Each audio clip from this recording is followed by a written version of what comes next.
Ayan, game 5 na. Kasi kung hindi sila nagpatambak nung game 4, dapat tapos na yun eh. Pero nagkaroon pa rin ng game 5. Hindi rin talaga pumayag si Jason Kidd and the gang na mawali sila ng Boston, kasi nakakahiya rin talaga on their part. Kaya may force game 5. Ang Celtics, kapag na-close out nila itong game 5, ay masisement na ni Jason Tatum tsaka ni Jaylen Brown ang kanilang legacy sa Boston. Napabilang sila sa Celtics royalty kapag na-hoist nila yung 18th banner ngayong taon. So napaka pa ng opensa ng Celtics. Yan, 4-0 na. Naka-score si Drew Holiday. And may point of emphasis pala si Joe Mazzola para sa game 5, na kailangan talaga yung transition nila, yung spacing nila, yung offense, defense, rebounding, kailangan i-execute nila ng maayos. Of course, kung magawa nila, dapat consistent yun. So parang maganda yung defense ng Boston ngayon Talagang hindi nila mapigilan yung love ng Dallas Parang sila na yung bagong Love City ngayon Kaya hirap, unstoppable yung mga love nila At maglalaro na pala sa si Kristaps Porzingis.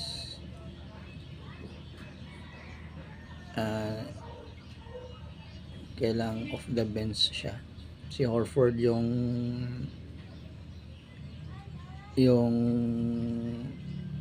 starting center. Maganda defense ng pero si Drew yung nag back to back basket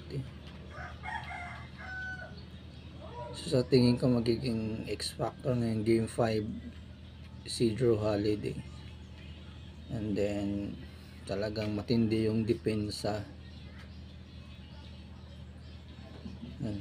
6-2.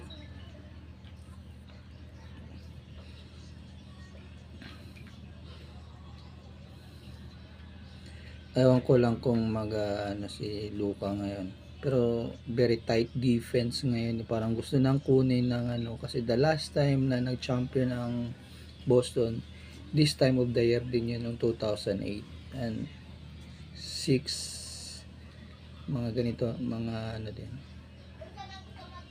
So pero Dallas is talaga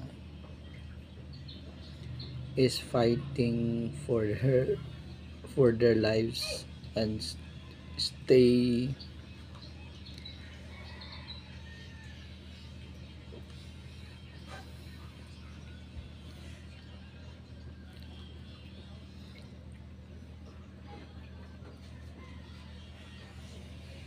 ba yan?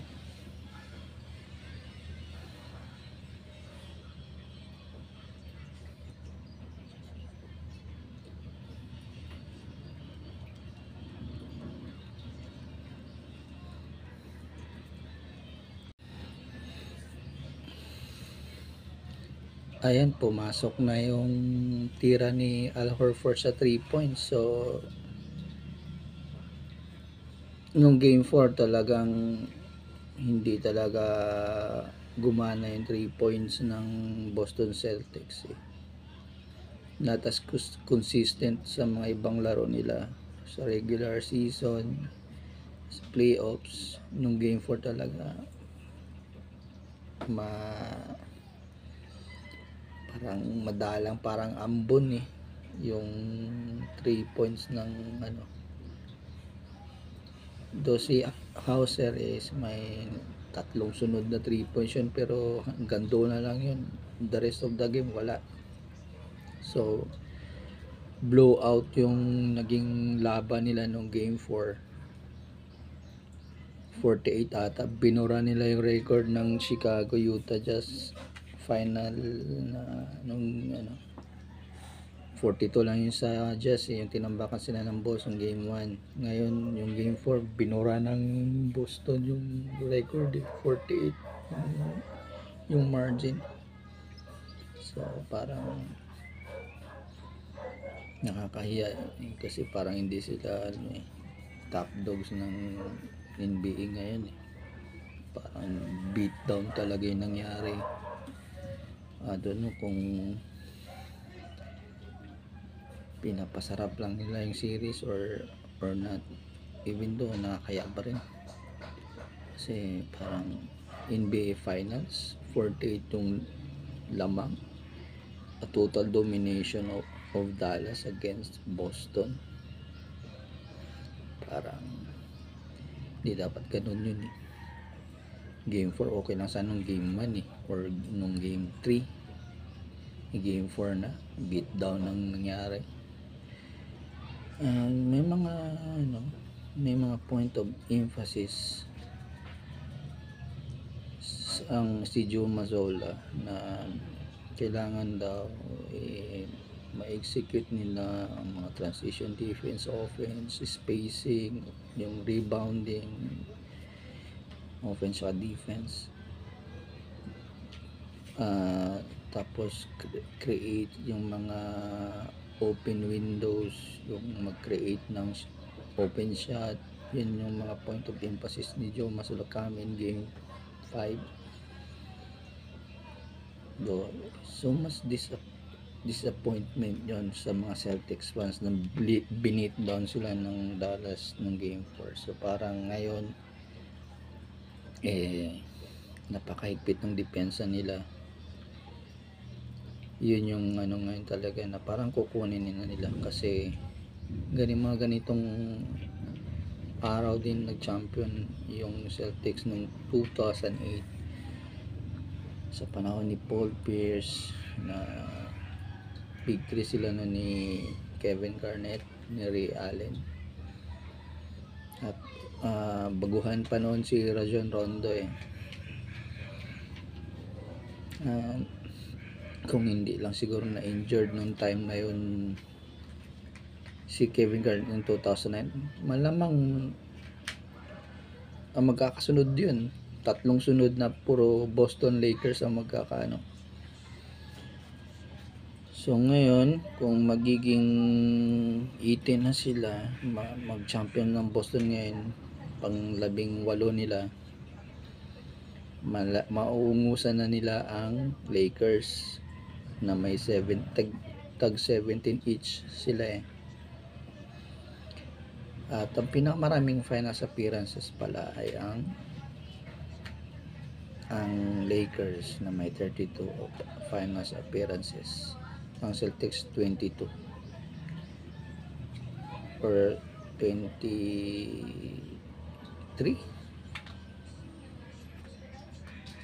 Lakas talaga ni Luka na foul counted pa.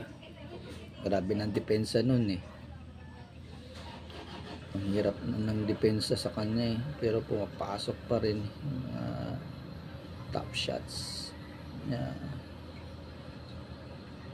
yung help, tsaka yung primary defender niya talagang kinakain niya lang sa loob eh.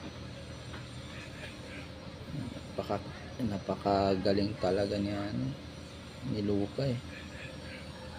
almost unstoppable yung laro niya. Kung hindi triple team, wala, hindi mapigilan. Counted, wala. Might draws the foul lang. At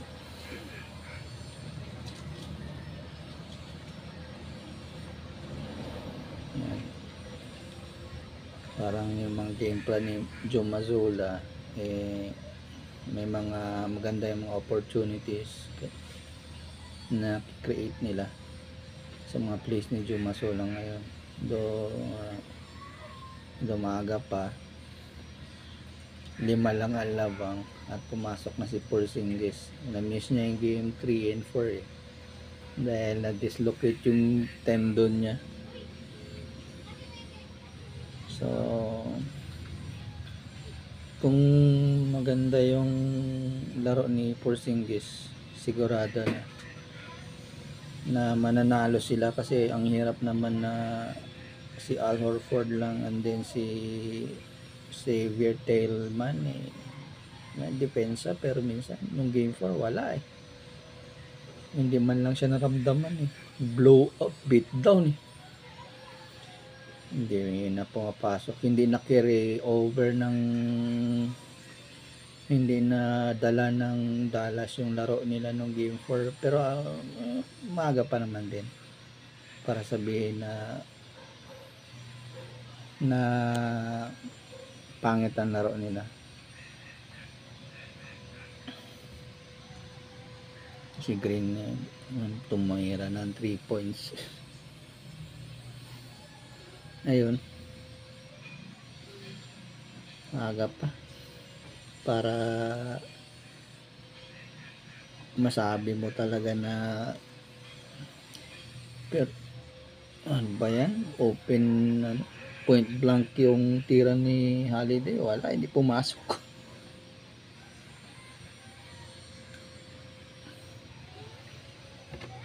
Maganda yung spacing ng Dallas, pero back to back si Green, dalawa na lang hindi pa gumagana si Tatum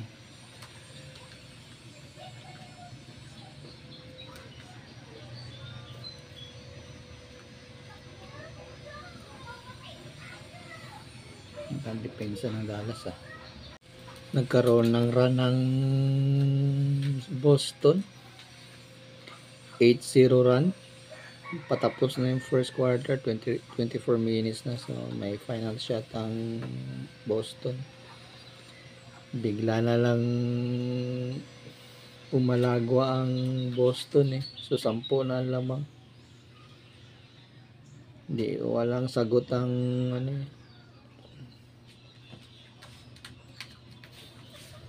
so tapos na ang first quarter. Parang nagulat ang Dallas sa depensa that leads to an offense. 10 na yung lamang ng Boston. So first quarter, kaya ang tight talaga yung both fans ng mga naglalaro ngayon, kasi 3 more to go. So mayroon pang 32 minutes of basketball bago malalaman kung may bago na bang champion or may game 6 pa.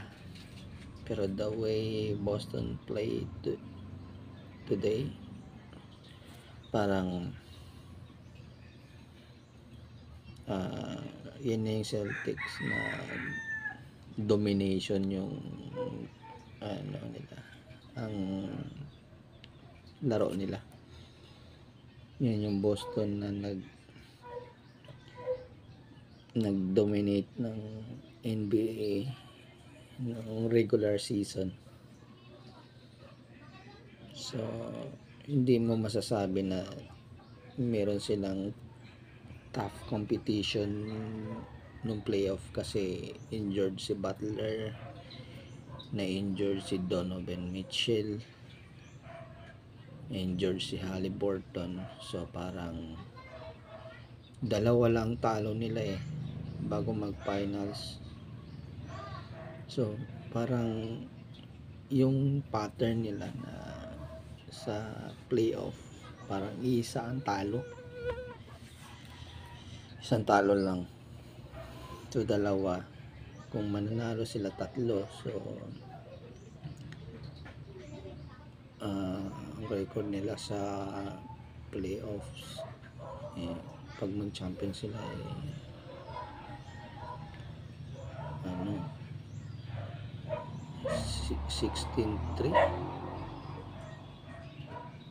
parang ganun, 16-3 pag mag-champion sila. Parang ano din yung Lakers nung 2000, isa lang talo nila. So parang 17-1, hindi 16-1, hindi, mga ganun, 16-1.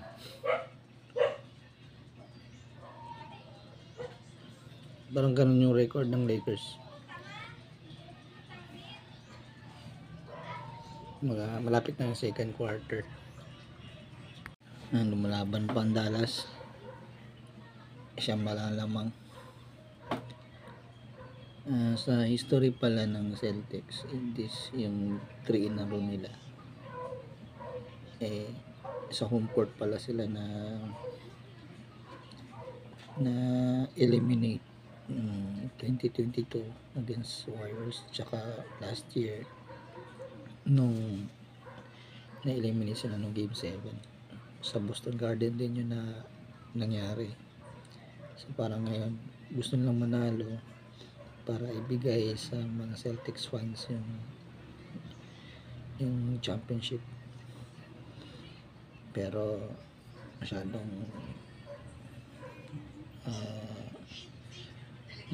pang maagas para sabihin na ganon yung magiging kalalabasan. Kasi siyam lang alamang maba pang oras. So ano pa, talagang maghihintay ba talaga ang fans na kung magse-celebrate sila ngayon? Pero para sa akin, mas maganda kung ipapanalo na nila. Hindi na yung parang yung lalami-lami sila tapos magpapano pa ng game 6. Yan ang ugali nila sa kay nung nakaraan, yung kay Udoka, ganun ang ano nila pinapatagal nila yung series parang may game fixing doon, natanggal si Udoka na parang nagkaroon daw ng game fixing nung last year, 2022. So last year nag-take over si Joe Mazzulla. So maganda din naman, Eastern Conference Finals din lang inabot niya as a first year coach, ECF agad. Talo nga lang sila ng game 7. Ngayon second year niya, milestone na yun sa kanya. Second year coach pa lang siya. One game away na lang magcha-champion niya na sila. So parang at magbubunyi talaga ang Celtics fans kasi long awaited na yung champion ulit ng Celtics kasi ang tagal na nilang inaasam since the beginning. Nag-draft nila si Jaylen Brown and then Jason Tatum, hinar nila si Al Horford, and may additional silang Drew Holiday tsaka Kristaps Porzingis. Parang gusto nilang mag-champion. So maybe next year makuha nila ito ngayon plus next year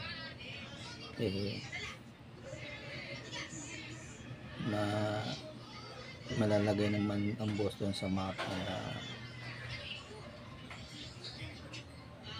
contender sa championship. Kaya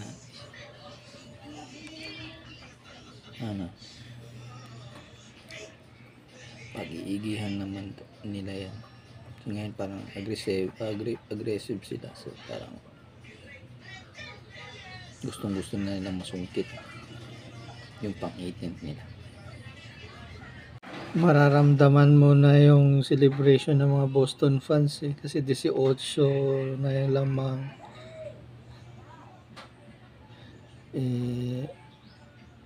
Inabawasan ng 2 kaya 16 na lang. Pero masaya ang mga fans ngayon kasi nagse-celebrate na sila. Early celebration na ito mararamdaman mo na silamang na lamang gumagana ng 3 points tapos yung position ni Jason Tatum na hindi siya yung primary offensive player pero uma-assist siya parang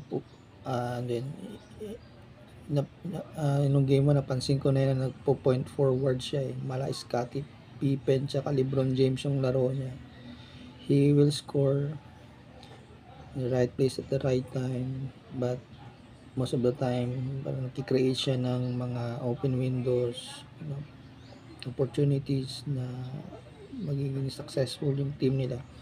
By the way, yung GM pala ng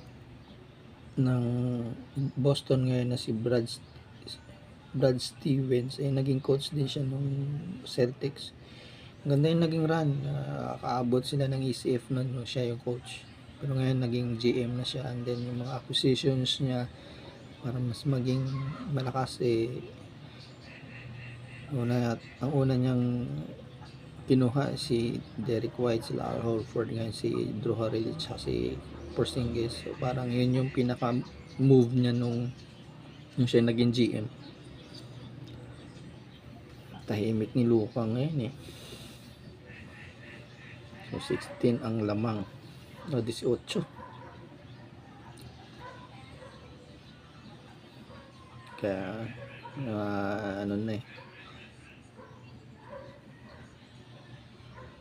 tumeras Jason Tatum ng 3 points. Ewan ko sino magiging MVP ngayon. 20 point lead na. So parang patapos na yung second quarter. Umiscore si Luka. Magtatapos na ito. So may third quarter na.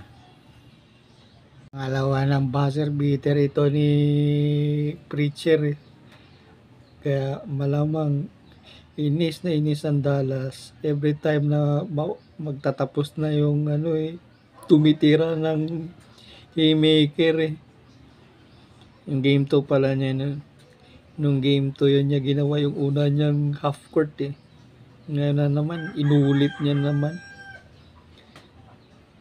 Ay nako, nagtapos ang second quarter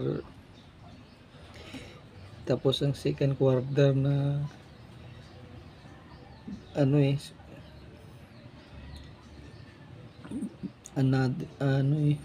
another dagger para sa Dallas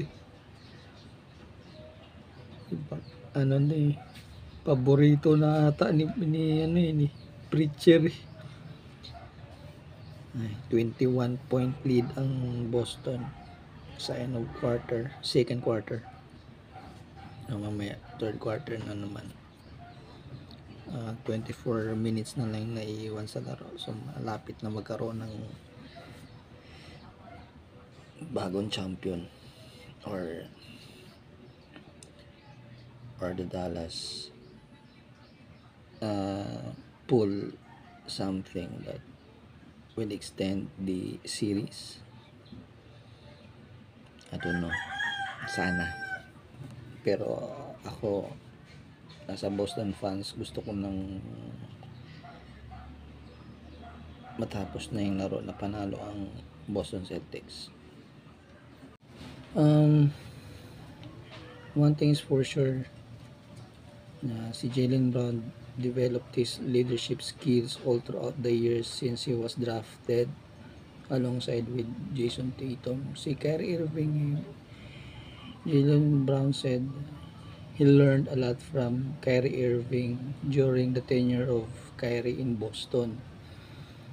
Now, he's doing it kasi last year na trade si Marcus Smart, yun mas vocal yun sa roster ng Boston. Ano yun masyadong ano yun, straight yung ano nun. So yung laro ngayon ang Boston ang nagdidikta ng flow ng game, though si Luka aggressive pa din lumalaban to keep Dallas fighting. Turnover si Jason Tatum but popped by Dallas.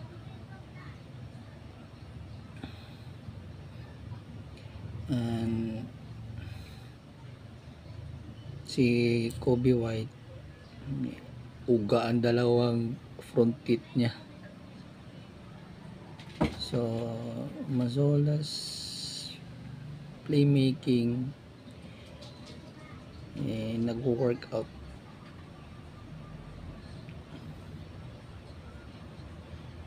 Muntik nang pumasok.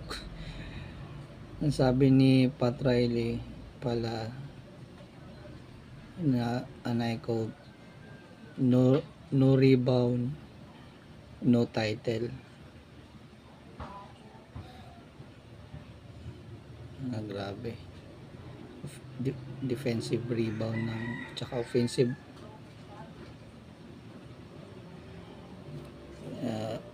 lumalaban talaga si Al Horford. No, rebound kaya mintis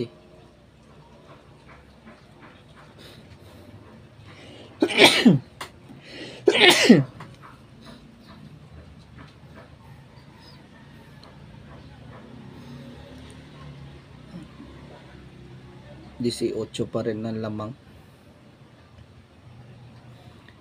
Third quarter pa, patapos na ng third quarter. So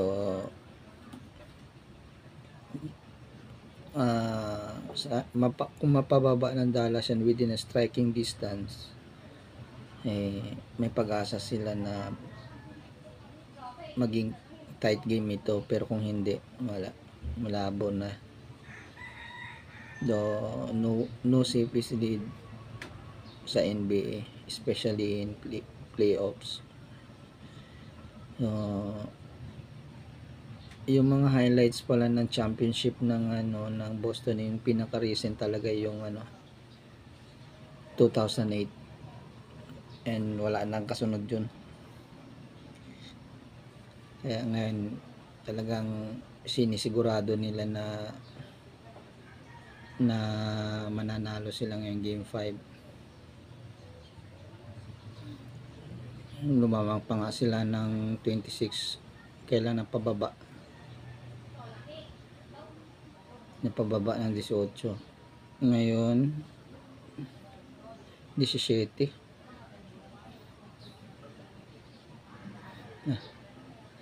Kapos ang tira ni Luka. So wala pa siyang napapasok na 3-pointers ngayon. Naubusan na siya ng bala ngayong game 5. So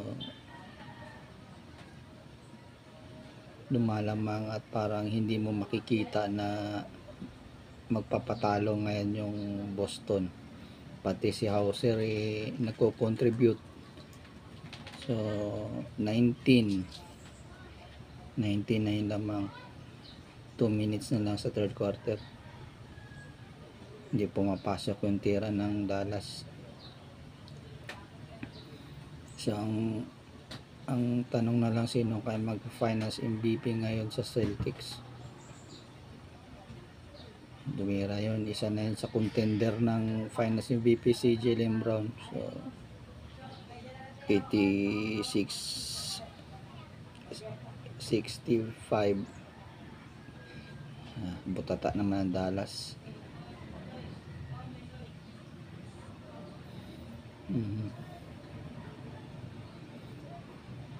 Hindi na tumatira, hindi na pumapasok ang point blank ni Luka. Hindi na rin na pumapasok yung tira ni Washington. Hindi nila na carry over yung laro nila sa game 4, naubusan. Nahihirapan na ang Dallas sa opensa nila. Wala nang pumapasok. Tapos out-rebounded talaga yung Dallas. Kaya muntik na pumasok yung tira ni Hauser.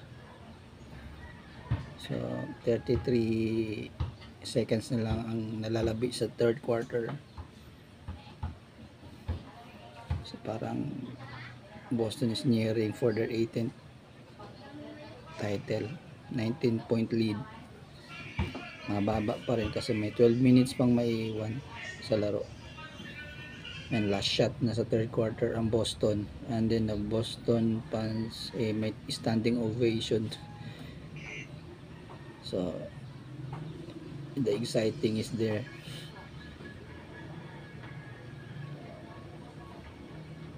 May foul. Wala pala. Akala ko foul si Brown, na foul si Brown fourth quarter na mamaya. Walang himala ngayon sa Dallas. Pero bata pa naman yung si Luka. So parang kaya pa niya siguro manalo ng championship before he retires. Kasi si Dirk dalawang beses pumasok ng finals. 2006 against Miami. Pero nanalo lang siya at the end of his career. Parang nasa twilight na. So, tanda na si Dirk bago siya nanalo. So, parang yung 3-0 deficit is still intact na walang nananalo. Hindi kaya talagang manalo ng 0-3, down 0-3. 4 minutes away na lang ang Boston to win their 18th banner. Ang tahimik masyado ni Luka yung i-score din, pero ang higpit ng depensa ng ng Boston. So nagbubunyi na yung Boston fans kasi malapit na, kunti na lang. Foul pa si Brown. Free throw na naman yan.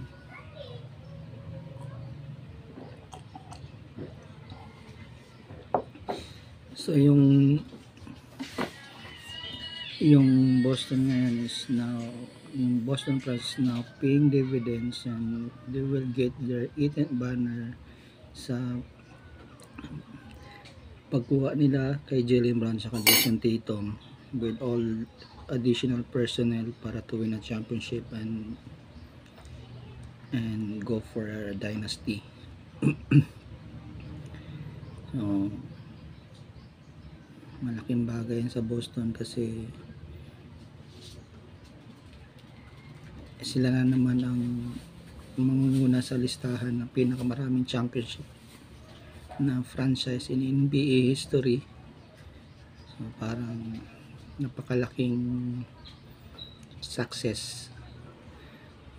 Pumasok pa yung 3 points niya, no? Ang sama kasi ng sinabi ni Kyrie Irving against Boston may beef siya sa Boston so, binubo siya ng fans. Tapos nanood pala sa podium si Ray Allen na isa sa mga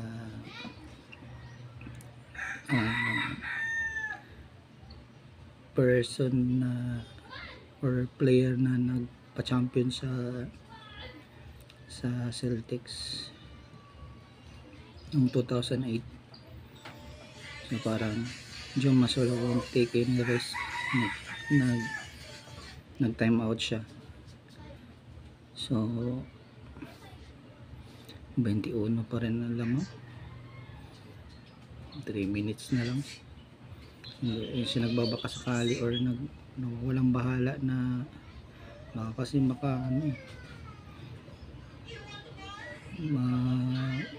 Dallas will go unconscious and tumira ng 3 points. Mahirap yun. Kaya lapit na matapos ito. Maraming doubters noon ang duo ni Jaylen Brown tsaka ni Jason Tatum na they should break up kasi hindi sila mananalo ng championship, and today in game 5 they proved them wrong that they could really win a championship. It's just a matter of time before they'll get one. Now it is the time. So relentless sila to get that 18th banner. So it's really time for them na maging successful kasi si LeBron James first title niya 27 years old, sila mas younger sila ngayon.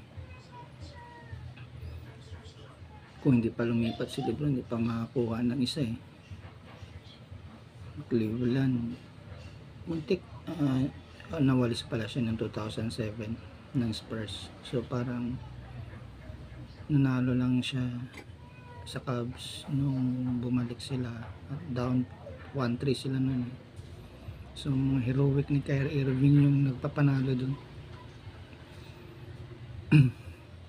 So parang without Kyrie siguro kasi kung wala si Kyrie nun hindi mananalo ang Cavs nun.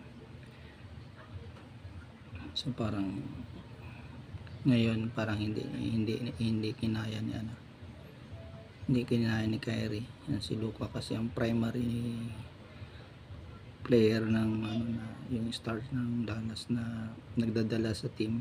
So parang complemental lang siya. Though may superstar din siya. So nilabas na si Kyrie. Parang nagwi-wave na ng white flag ang Dallas. Nilabas na nila si Kyrie.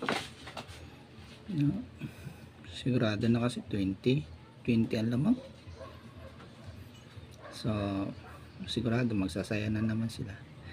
I just wonder kung sino yung mag-finals MVP ngayon. Pero I'm sure isa lang yun sa dalawa Brown tsaka si Tatum. So malapit na. Nilabas na nila yung mga starter ng Boston para magkaroon ng standing ovation bago mag-celebrate ng kanilang championship. Labas na yung mga Tatum tsaka si Brown. And lahat ng tao is ready to explode for their celebration para sa kanilang 18th championship. And 1 minute na lang naiiwan. Shaq for 17 years naglaro bago ito magkaroon ng ring. So parang konting seconds na lang naiiwan para mag-celebrate na, just to celebrate their sweet victory. So parang 18. So binigyan niya lahat ni Joe Mazzulla ng standing ovation yung mga star players niya. Nilabas nila right on time kasi alam na nilang mananalo na na emotional na si Jason dito, umiiyak parang so yung do whatever it takes if finally paying off for the Boston Celtics. So hintay na lang kung sino ang final buzzer. 31 seconds na lang yung naiiwan. So